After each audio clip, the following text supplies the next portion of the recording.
Grace. Kora pashata kaparabasatas. Lo marondo govra saparamanas. Thank you, Lord. Sit down for a moment, thank you.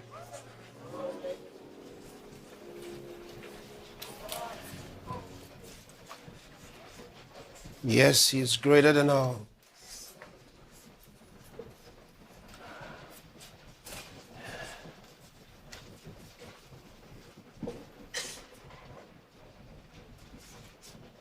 I did say yesterday, and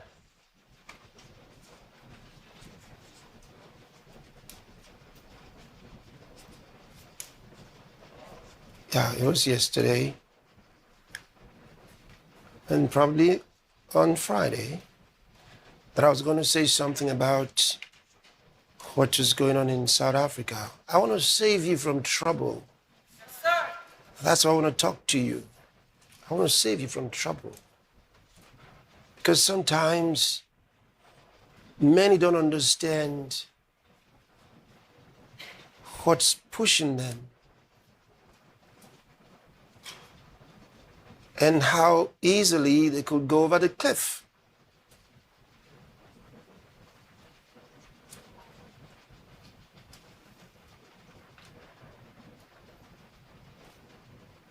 Satan doesn't love peace. He's not one to give peace. He doesn't want you to have peace or prosperity. And you have to know that. In Revelation chapter 6, the Bible opens for us these four horsemen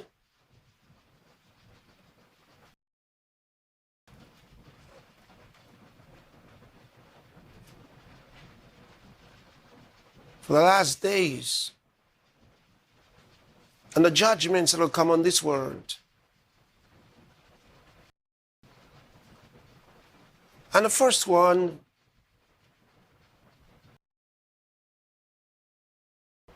is one riding on a white horse.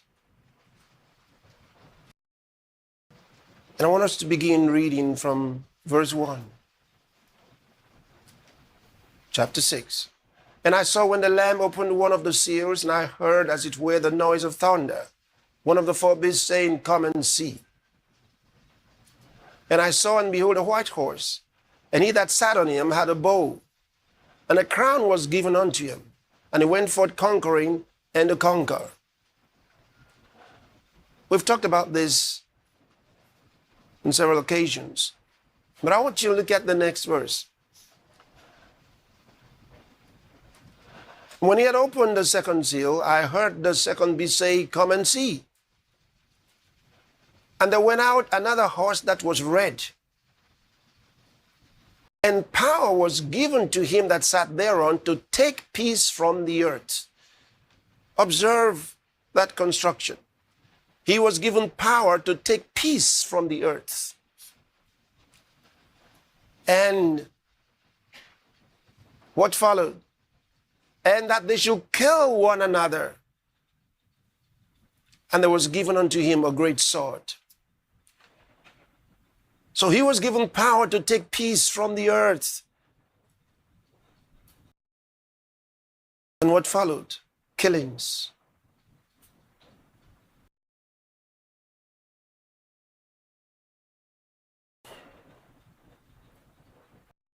Years ago,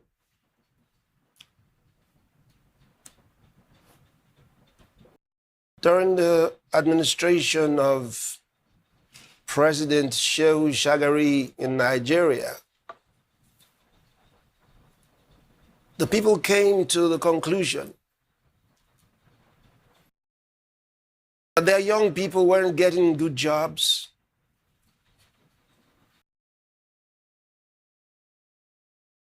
They had sudden economic problems after they had been prosperous for a few years.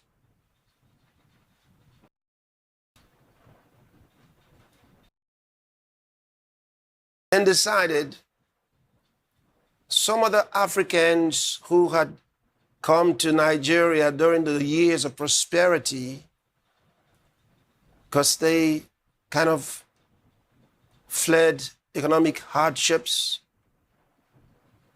in their countries and relocated to Nigeria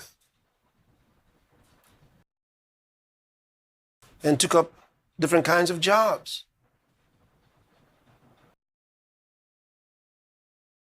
Well, many Nigerians concluded that the reason they were having difficulties was because of these immigrants who were now in their country.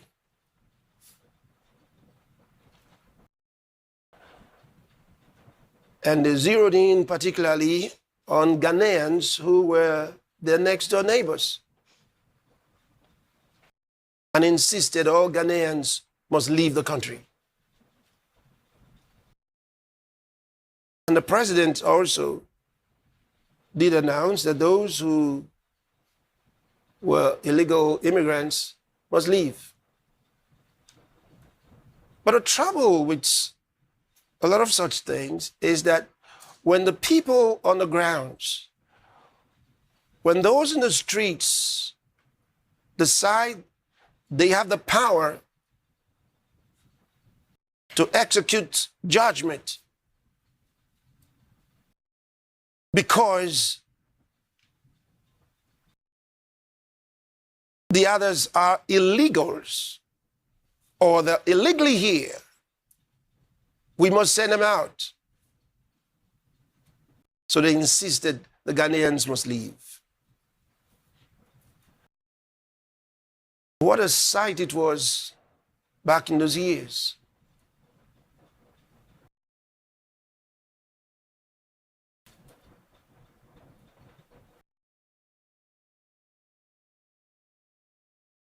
They had to go.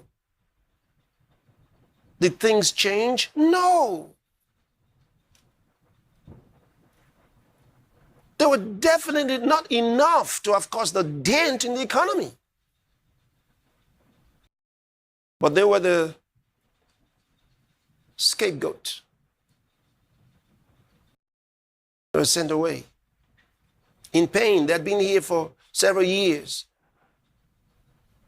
And they were to leave suddenly. So the Nigerians believed they had justification to send them out. Go back to your country. And when such things happen, you can't distinguish in the street between the one who is legally there and the one who is not legally there. It's the government functionaries that have the authority to decide who's legal and who's not legal. It's not the guy in the street who's supposed to ask you, where are you from? And you say, well, I'm from such and such a place. Okay, so are you here legally? He doesn't even have the wherewithal to make such decisions. It cannot be left to everyone who is angry. The government already has structures to deal with illegal immigration. So leave that to the government. Now, if you say the government is not doing it, protest to the government. Protest to the government, then the government will listen to you. Protest to the government. You don't go after those. That's taking the law into your hands. Now, you accuse them of breaking the law by coming in illegally, and you attack them by breaking the law. You cannot take the law into your hands and go after them and tell them they must leave. You don't have the authority to do that. That's also illegal. It's as illegal as their illegal immigration.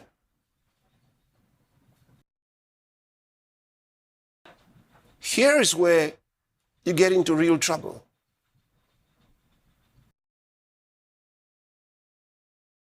Imagine that they resist in self-defense. One little spark of a problem, can lead to terrible devastation. That's why I warn you.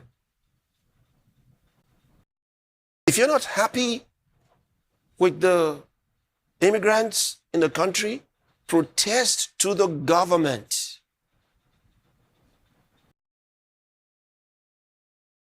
They allow protests.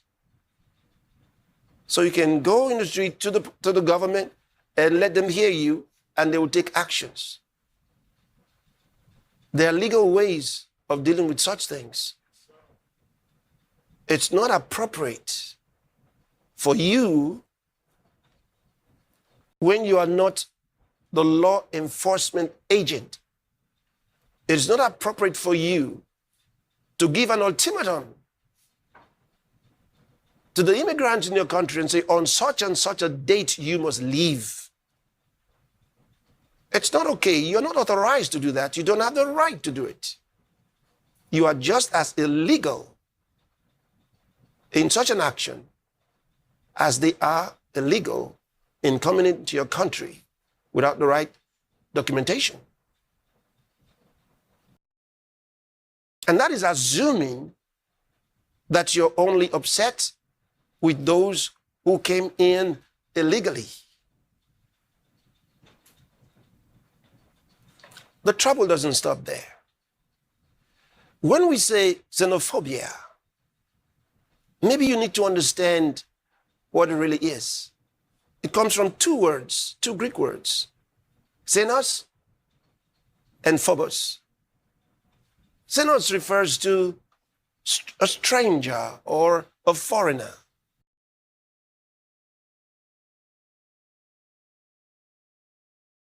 And then, of course, phobos, fear. The fear that you would fail because the strangers in your country taking over the economy. The fear that because of them, things are not going to go well with you. The fear that they're harmful.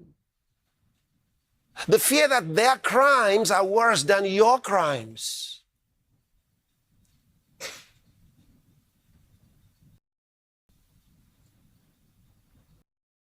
And that fear doesn't make you run away from them. That fear makes you attack them.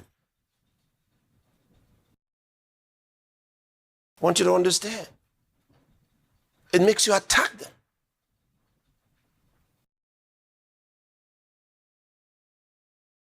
That's why you can be accused of xenophobia. Some even say it's Afrophobia because they think it's only Africans that it's directed to, but it's the same. It's the same. You're walking a dangerous path.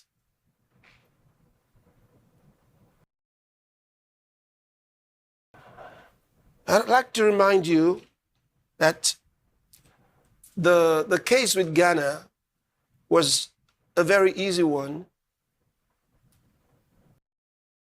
because it's not too long ago. It was bad. Now imagine if that goes on throughout Africa.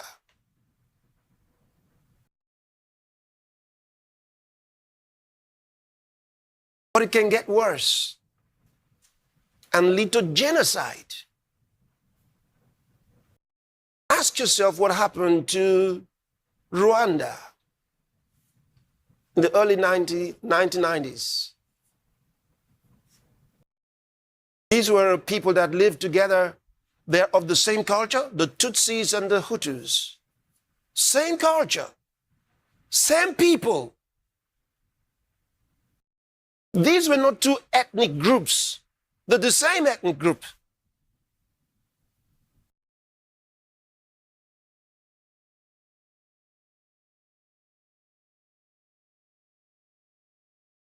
And of course, their colonial masters helped them to create some differences between them by telling them that the the cattle headers were different from the farmers.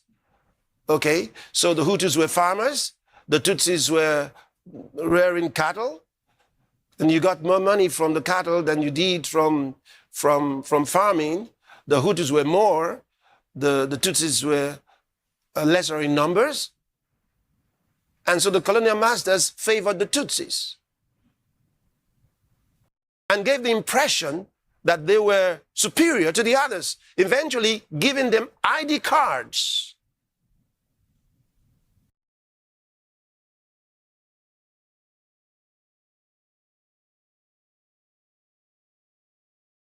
Further solidifying a difference between them, which they wanted, because you must understand that the colonial masters had a divide and rule method of government.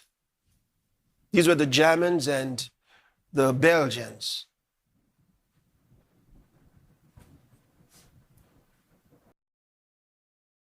And then after, they projected the Tutsis. But after the independence, the Hutus took over power and marginalized further the Tutsis.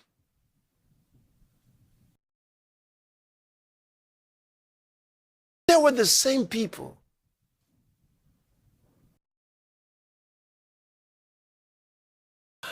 They went to the same schools, lived among themselves, worshipped in the same churches, intermarried. In fact, it was said that you could be a Tutsi and later become a Hutu if your economic conditions changed. If you moved from going with cattle, doing cattle business, and you became a farmer, you became a Hutu. And if circumstances changed in your favor and you got more cattle and became wealthy, you became a Tutsi. That's how close they were. But the day came when the Hutu president was killed in a plane crash along with the Burundian president. And the Hutus blamed the Tutsis for it and immediately isolated them. And they started hunting them down. Everywhere they found a Tutsi, he had to die. And if you were Hutu and you supported, or rather you supported the Tutsi, or you were against the genocide, you were killed as well. And before long, more than 800,000 people have been killed. That's a large number. It spiraled down very quickly. The genocide. It wasn't planned from the beginning. They had disagreements before.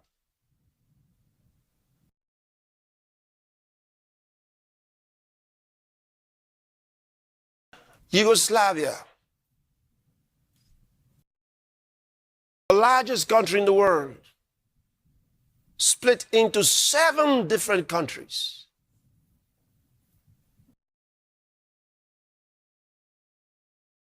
You remember the Bosnian Wars.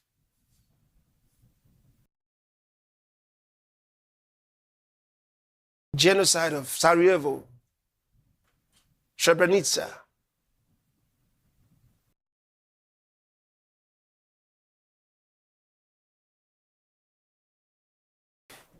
Dark history. Dark history. It happens very easily. That's why I'm warning you. It happens very easily.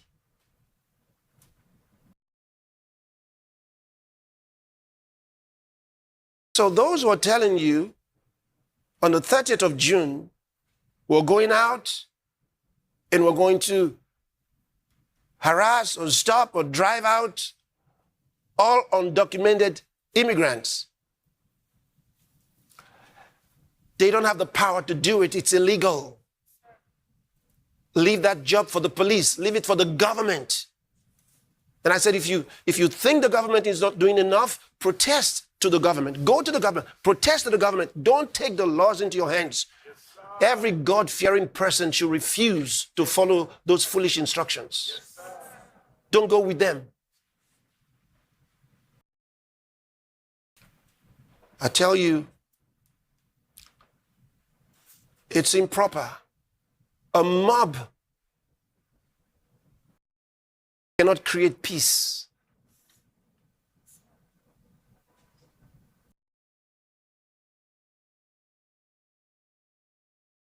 You have a government.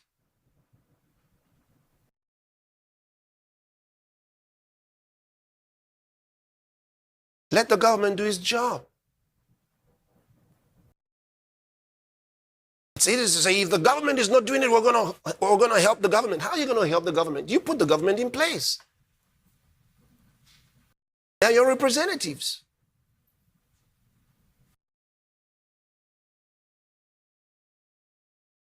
Don't destroy your own country while you're thinking that you're trying to save it from these immigrants. Reminds me of the words of John F. Kennedy in his inaugural speech years ago. He said, those who foolishly want to claim power by riding the tiger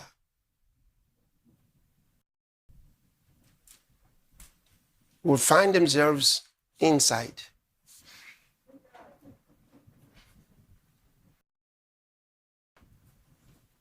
I hope you understand what that means.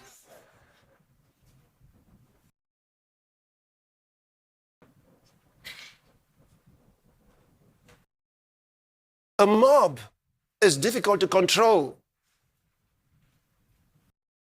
A mob is as bad as fire. A mob is as bad. There are three terrible forces in the world that are difficult to control. One is flood. The other is fire. The third one is a mob, a human mob. They get out of control. Any of these three can destroy a whole city, destroy a whole country. And they always start from a point. Unintended, always unintended. So it's easy to support the reason why the immigrants must go. It's easy to support it. All kinds of reasons can be advanced. And I'm not here to discuss whether the reasons are good or not good. I'm telling you, there's a process. There's a way to do it. There's a way to do it. Jungle justice is not okay. Yes, sir. It's not okay. Yes, sir. Even when you catch a thief, you don't start beating him and injuring him, and you don't have to kill him there. Take him to the law. Yes, sir. That's what you do in a lawful society. And I'm saying, you in South Africa, prove yourself to be educated, distinguished, wise, and understanding. Yes, sir. Show yourself to be excellent. Yes. That's what you have to do. Let me show you a little bit of this documentary. Just watch this. Some of the things I already told you, let's just watch.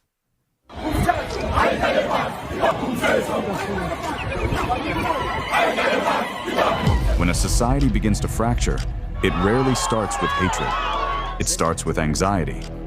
When economies stagnate, when promises fail, and when the future grows uncertain, human nature seeks a focal point for its frustration. So we vent our anger, our dissatisfaction on our perceived enemies. These people, they work for 80 rand a day, 90 rand a day. It's fine for them because when you go to his country, it's a lot of money. But for us, it's too small. So we are no longer getting jobs anymore because of the salary we're looking for. Understand? These people, they are accepting small money. They feared for their lives, they wouldn't be here. Remember, they left their countries because they feared for their lives, didn't they? Now, if they fear for their lives, what's stopping them from going to the next country? Why are they still fighting to be in South Africa? If you fear for your life and you're an immigrant, this is the best time to go back home. Look at it. It's a pattern. It happens not just only in South Africa, even in the United States and even in other countries, where chaos always erupts when it's election time. Where are you from? Where? Yes. Huh? Yes. Yes. So what are you doing here? Because we've been calling for you guys to leave the country. Why are you still here? I was not to school for children. No, my brother. No. Please respect what we are saying and don't try and oppose what we are doing. Don't listen to the government. Don't listen to the police. Don't listen to anyone. Just listen to us. We are saying this peacefully. Please go to your country. 30 June is the deadline. Or else what?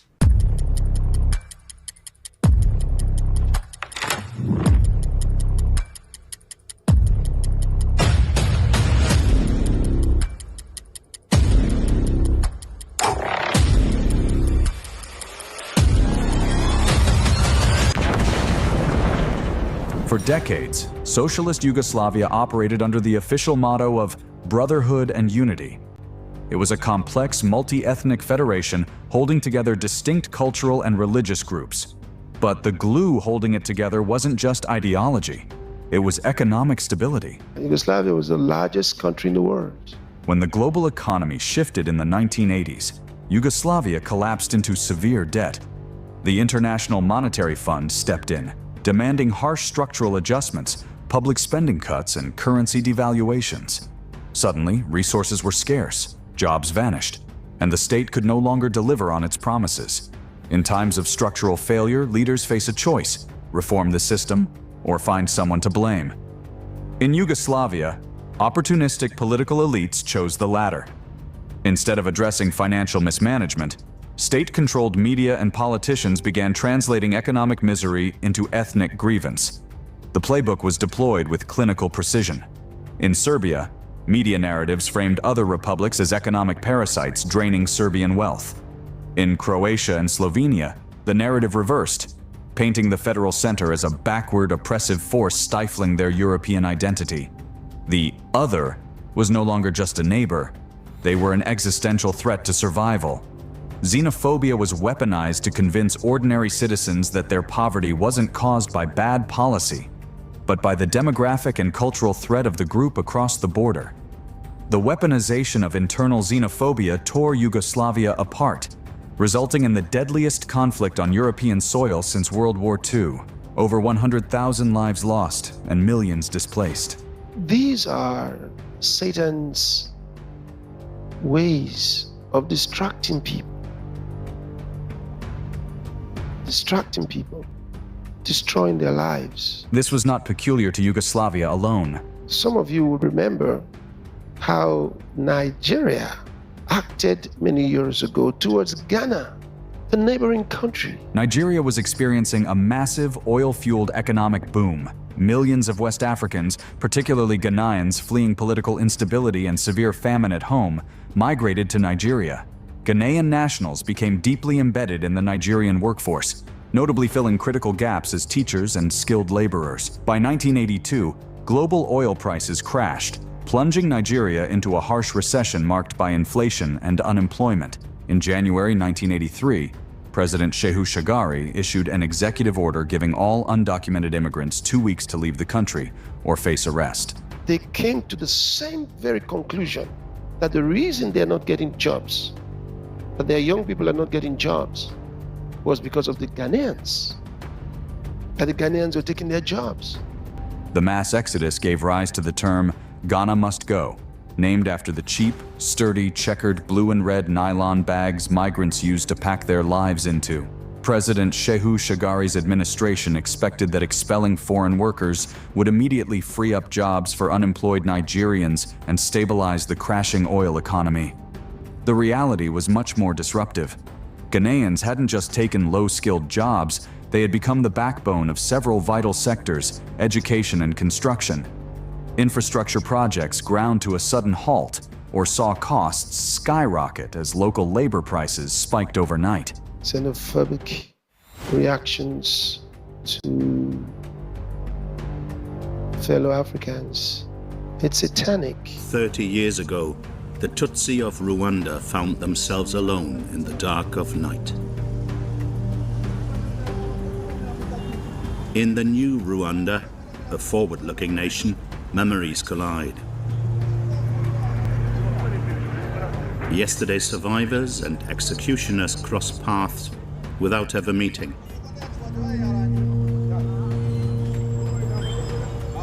The aftermath of genocide is an enormous void. They killed children and old people, and that I cannot forgive. The people who organized the genocide were not just ordinary citizens.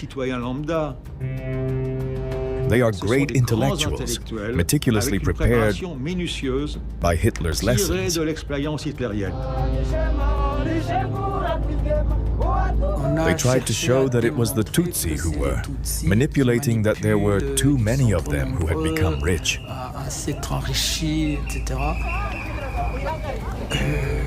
That's how it started. The French authorities unconditionally supported a regime that was preparing genocide against the Tutsi. I warned them at the end of 1990 that military leaders had the idea of a general massacre in mind.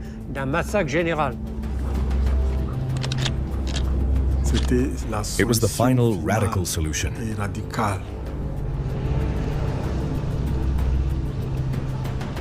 The Tutsi genocide in Rwanda didn't happen at a moment of collective madness. This widespread violence had been in the works for a long time. How did Rwandans come to exterminate other Rwandans?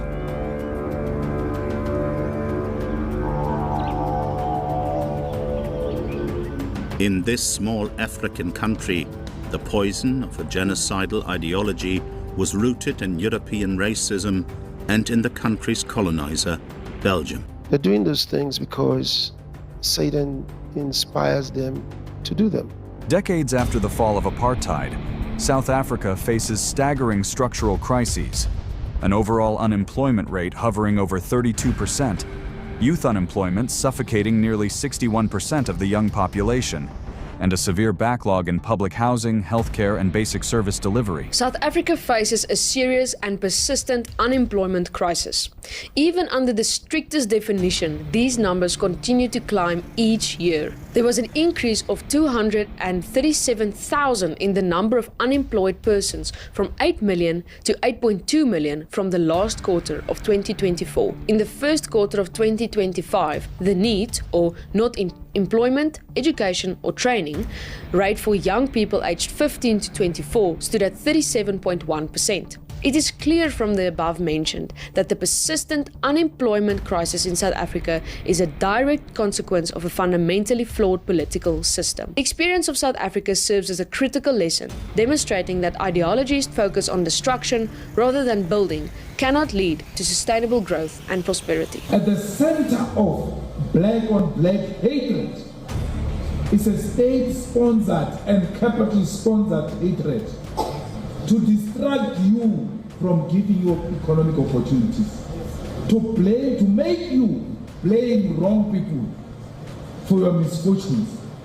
There's no Zimbabwe that took a land from you. There's no Zimbabwe that took a tender from you. There's no Zimbabwe that took a job from you. There are no jobs. The jobs Zimbabweans are doing, you don't want to do them. You are so educated enough to can do those slave jobs. That's why, not that you are lazy. You are not lazy, you know your way.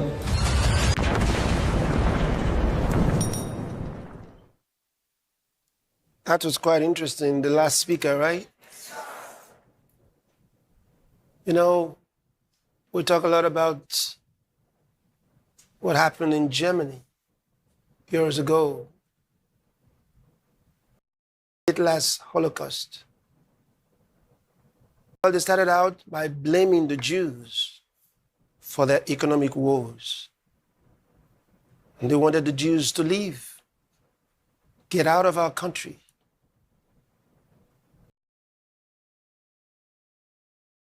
And so at the appointed time, all those who hadn't left were in trouble.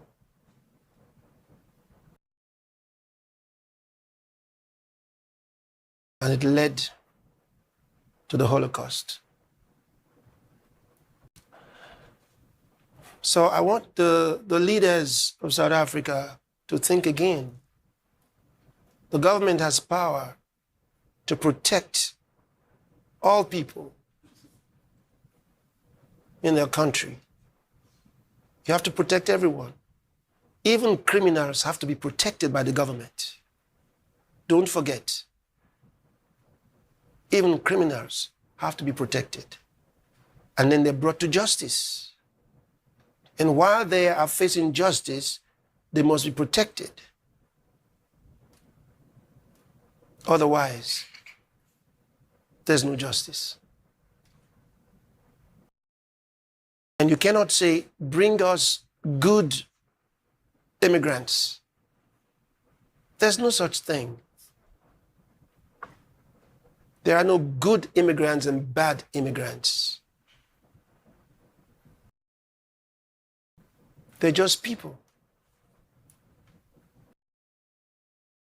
People might act badly.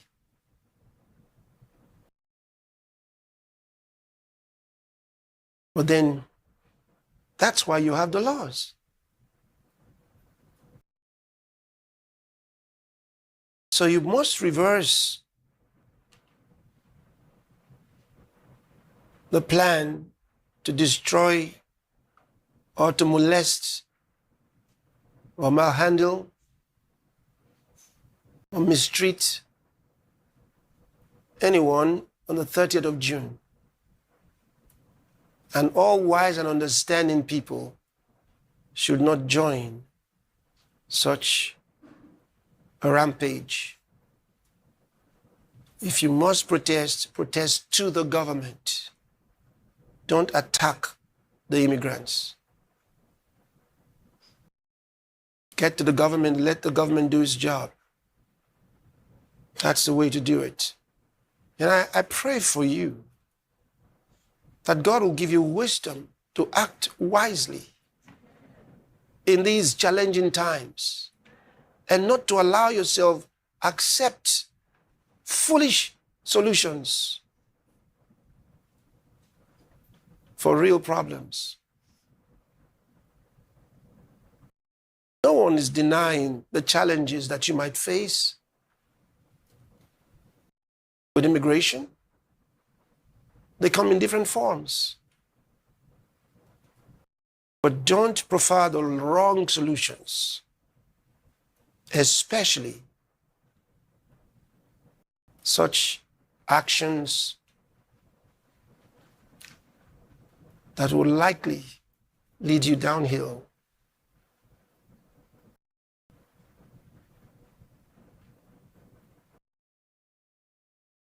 So understand that the peace you have enjoyed so far can increase. You can have more peace. Or you can destroy it.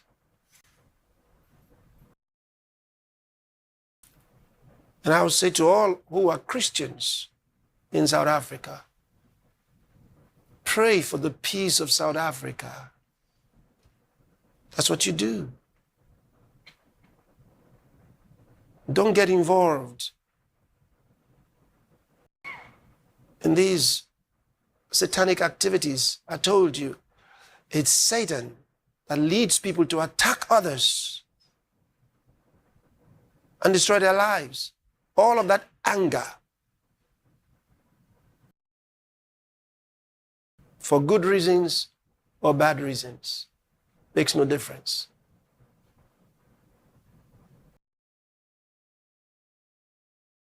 So let God guide your heart. Let God guide your heart. There's the right way to deal with a problem, and there's a wrong way to deal with it. Do it the right way. Do it the right way. And I'm praying for you that you do it the right way and make South Africa even greater. Do it the right way. And the same throughout Africa. There's no reason to retaliate. There's no reason for Ghana to retaliate against South Africa, or Malawi to retaliate against South Africa, or Nigeria to retaliate against South Africa. I think there can be a discussion. It's very easy. It's very easy. Don't make Africa a terrible place. Make it a place of peace. And you can. And you can. So I thank God, because God's plan for this second half of the year is to have peace for all the nations of the world. And that's one more reason it's important for South Africa to act wisely, as I've said.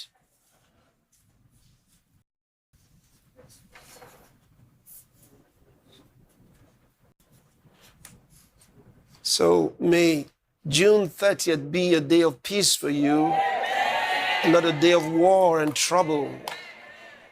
That's my prayer for you. God's plan is to give peace and prosperity throughout the world this second half. It's God's plan.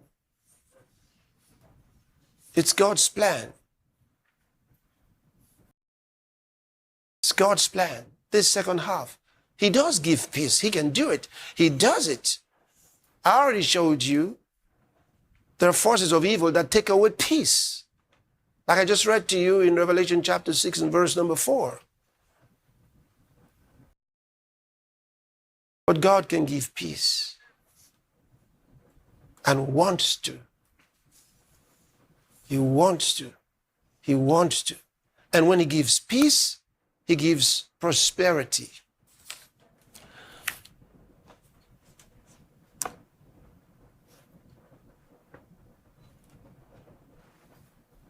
So it's very, very important that you recognize your role in the scheme of things. When God determines to give you peace and prosperity, you walk in line with his plans. You follow his plans. That's what you do. And I want us to pray right now. Pray for the nations. And pray for South Africa and all the African countries. Pray for them as well. Pray for the nations of the world.